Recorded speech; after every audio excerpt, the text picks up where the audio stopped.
Hi friends! You may have noticed I have been trying to use less heat on my hair. Therefore, I have been trying to figure out the routine that worked best for like my natural hairstyle because I do have more of a wavy hair type and I've been really working on my routine. I posted like a week ago a video of me like scrunching out the crunch of my hair and I got so many questions about my routine, so I'm here to deliver that for you. First, to start, today was the day where I like actually wash my hair. So I do a double shampoo and then I do a deep conditioner, and you want your hair whenever you're starting this routine to be like uncomfortably sopping wet. If it is drying out at all, I keep my spray bottle on hand. That way I can spray in and add a little bit extra water. For some reason, it just makes your hair look so much better and it makes the products not feel too heavy and thick, but you want it to actually be dripping off of your head. Then what I like to do is I'll go in with a leave-in conditioner. Whenever it's a like refreshing day, I will put a little bit of this into my spray bottle and just mix those two together. But because it's like a full hair wash day, then I'm going to go in with my leave-in now. This is the Carol's Daughter one and it's the black vanilla scent. So I just like to spray this in, kind of section it out as I go. Make sure that I get the hair nice and coated, especially the ends. And then I will go in with my curly hair brush. So these brushes, what I really like about them is they have the teeth on the side. So as you're brushing, it'll also separate your hair into like the clumps. But for now, I'm just going to lightly brush through all my hair and try to get all of that leave-in conditioner distributed and make sure there's no knots.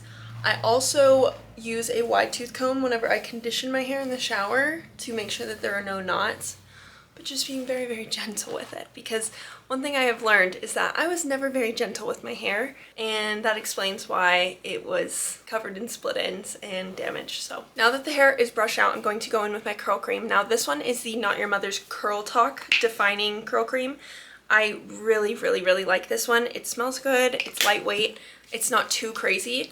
But I'm just going to go in with some of that, and I like to work it through the mids, the roots, and into the ends. So as I'm adding this product too, I like to take my fingers and kind of pull my hair off of my scalp a little bit so it doesn't fall super flat on the roots.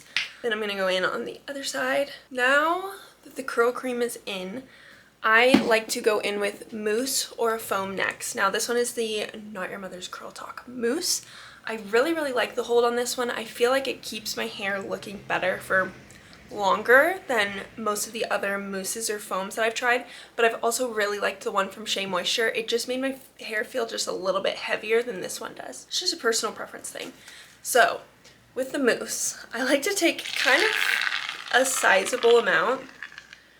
Hello, there we go.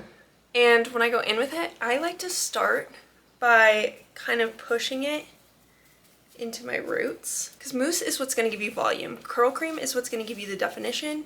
Mousse is going to give you the volume. So I like to shove some up into my roots to make sure that my hair doesn't fall super flat. And I just start kind of scrunching at the top, and then I'll take some and I'll go down the mids and start scrunching from the middle of the hair.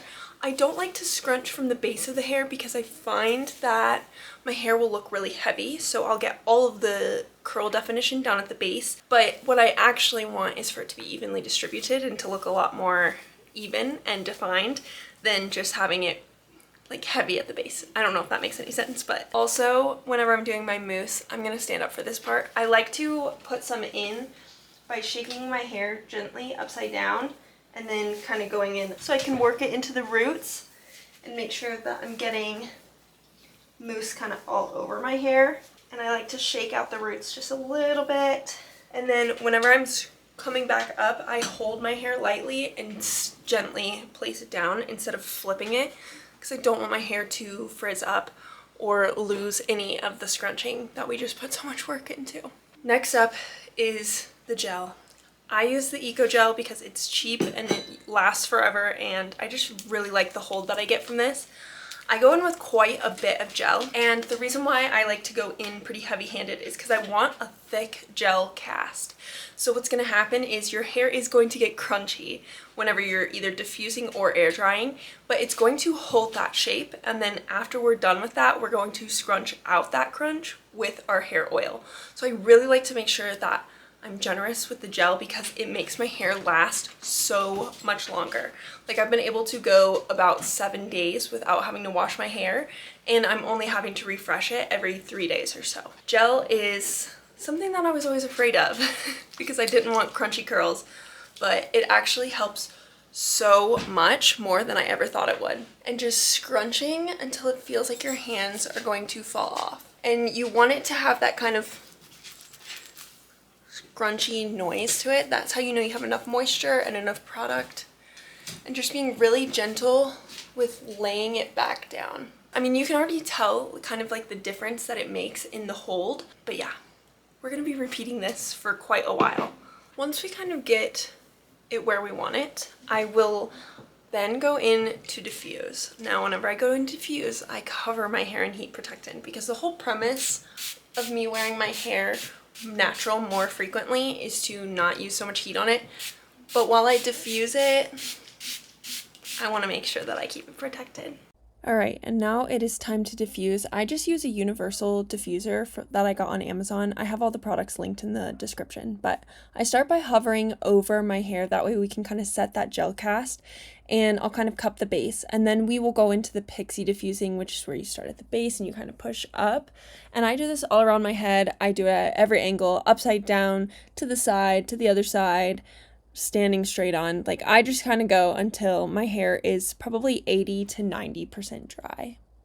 Once my hair is pretty dry, if I'm not in a rush, then I'm going to let it air dry the rest of the way. So what you can see is she looks really crunchy. It still looks wet, but I guarantee it's like probably 85-90% dry at this point. So I'm going to let it air dry for the rest of the way. And when I do this, I like to take my hair clip and I like to kind of scrunch each side up to get a little bit more volume up at the root. And then I'm going to pull it out just a little bit. That way it's not like super tight or like crimping the hair in any weird way. And I'm going to let my hair dry the rest of the way like this, and then I will meet back up with you guys and show you the last little steps. Okay, so the hair is pretty dry and I have to leave soon, so I'm gonna take this out. You see how crazy it looks? That's okay. We're gonna fix it, I promise. But it just gives us that volume at the roots that we're looking for, okay?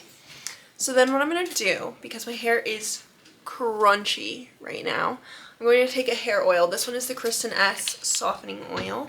I'm going to zhuzh a bit into my hands, and what you're going to do is work it in, and then you're just going to scrunch your hair until it is no longer crunchy. And then since I like my hair a little bit on the messier side, I will just kind of like play with it a little bit at the scalp and try to get it the way that I want it to. If you play with it too much and you don't like it too messy though, it will start to frizz a little bit if you keep playing with it. I just play around with it until I like the way that it looks. Fortunately, I'm just going to be working out today, so I'm probably going to stick a headband in it just to keep my bangs out of my face because it annoys me more than anything to have the hair like all up in my face. But yeah, I can't guarantee that this routine will reap results every single time, or even that this routine would work for you, but this is what I've been doing lately. This is what's been working for me. I have a few different methods that I've tried, and I kind of like bounce back and forth just depending on what I want my hair to be like that week. There's the front, and then we'll do a quick from the back. But if you guys have any like specific products or anything that you want me to try, I can try them, but otherwise I'll see you guys in the next video. Thank you for watching, and I love you so much.